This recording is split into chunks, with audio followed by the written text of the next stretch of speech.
మనం ఈ వారం రోజుల్లో మనం ఏదైతే 20 నుంచి 26వ తారీఖు వరకు ప్రజల్లోకి వెళ్తున్నామో ఒక్కొక్క రోజు ఒక్కొక్క కార్యక్రమం తీసుకోవడం జరుగుతుంది. మరి మొదటి రోజులో ఏదైతే మెగా డిఎస్సి కింద 16,437 పోస్టులు మనం పెట్టామో దాన్ని ఇంటింటికి ప్రచారం చేయాల్సినటువంటి అవసరం ఉందని చెప్పి ఈ సందర్భంగా తెలియజేస్తున్నాం. అలాగే రెండో రోజుకి వచ్చేసరికి మనం సుమారు 65,18,000 మందికి పెన్షన్ ఇస్తున్నాం 1వ తారీఖు కల్లా.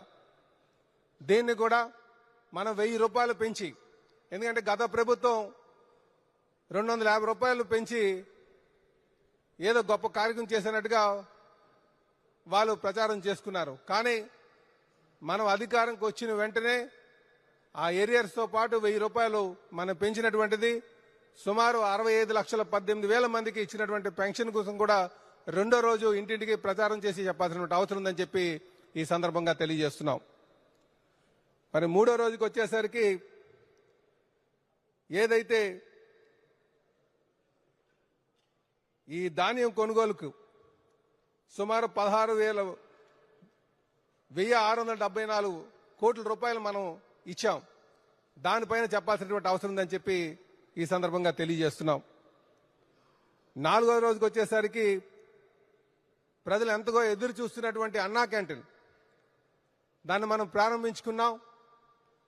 మళ్ళీ రేపటికి ఇంకో మరికొన్ని అన్నా క్యాంటీన్లు ప్రారంభించుకోబోతున్నాం. దానిపైన ప్రజలందరికీ కూడా తెలియజేయాల్సినటువంటి అవసరం ఉందని చెప్పి మరి ఈ సందర్భంగా తెలియజేస్తున్నాం.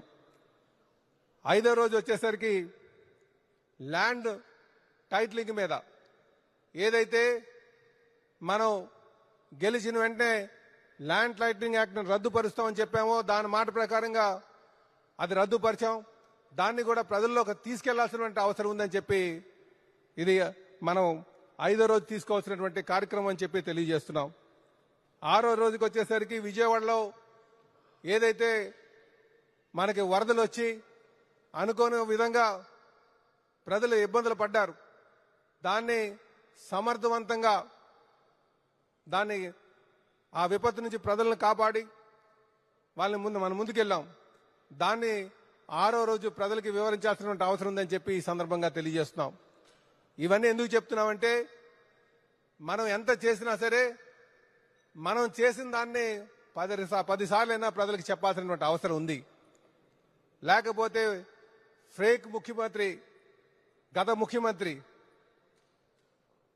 గతంలో ఉన్నటువంటి జగన్మోహన్ రెడ్డి, ఆయన అధికారంలో ఉన్నప్పుడు అధికారం లేనప్పుడు కూడా ఫేక్ గా వ్యవహరిస్తూ సోషల్ మీడియాని ఆసరాగా తీసుకుని ఫేక్ ప్రచారాలు చేస్తున్నటువంటి దాన్ని తిప్పుకొట్టాల్సిన అవసరం ఉంది. కనుక ప్రచారంలో మనం డోర్ టు డోర్ వెళ్ళి చెప్పాలని చెప్పి ఈ సందర్భంగా తెలియజేస్తున్నాం.